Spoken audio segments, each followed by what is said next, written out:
Aujourd'hui, j'avais envie de parler de l'un des plus grands chefs-d'œuvre de l'histoire de l'art. Et pour cela, nous allons parler d'Hans Holbein le Jeune. Il est né en Bavière en 1497. Il a commencé son apprentissage avec son père, Holbein l'Ancien. Il a commencé sa carrière par la peinture religieuse, mais étant dans un contexte de réforme, il s'est ensuite tourné vers le portrait et a vécu une grande partie de sa vie en Angleterre, où il devint le peintre d'Henri VIII. C'est en 1533 qu'il peint les ambassadeurs. Il est important de rappeler le contexte de l'époque. L'Europe est divisée entre le Saint-Empire romain germanique avec à sa tête Charles Quint, le royaume de France de François Ier et le royaume d'Angleterre d'Henri VIII. D'un point de vue religieux, nous sommes dans un contexte de réforme. Les pays du Nord se séparent de l'Église de Rome et pratiquent des iconoclasmes. L'Église d'Angleterre va suivre.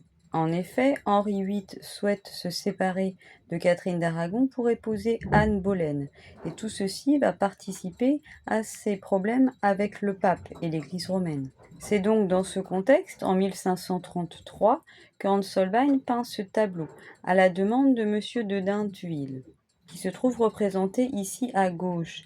Il est ambassadeur de France en Angleterre, et se trouve coincé là, pour assister au mariage d'Anne Boleyn, puis à la naissance d'Élisabeth Ier.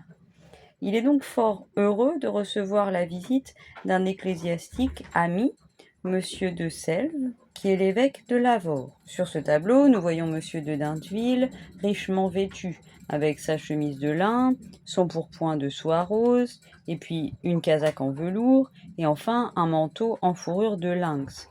Il porte son épée à gauche et sa dague sur la main droite où est inscrit son âge, 29 ans. Monsieur de Selve, également richement vêtu, pose à côté d'un livre sur la tranche duquel est écrit son âge, 25 ans. Ce portrait original par sa taille, 2 mètres par 2, est également par la présence de natures mortes en son centre. Nous remarquons sur l'étagère du dessus les instruments liés à l'observation du ciel, alors que sur l'étage du dessous, il y a le monde terrestre, représenté par les livres ou les instruments de musique. L'ensemble de ces objets forme le quadrivium, c'est-à-dire l'astronomie, la géométrie, l'arithmétique et la musique, qui est le cursus idéal pour un seigneur de la Renaissance. C'est donc une célébration des humanismes de l'époque. Mais le peintre montre bien comme le savoir a ses limites. En effet, le luth a une corde cassée, il manque une flûte dans le fourreau, et nous sommes de plus dans un contexte troublé. Le livre de mathématiques est ouvert à la page des divisions.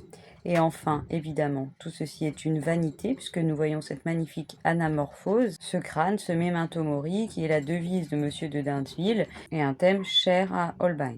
Continuez à regarder ce tableau, et à demain!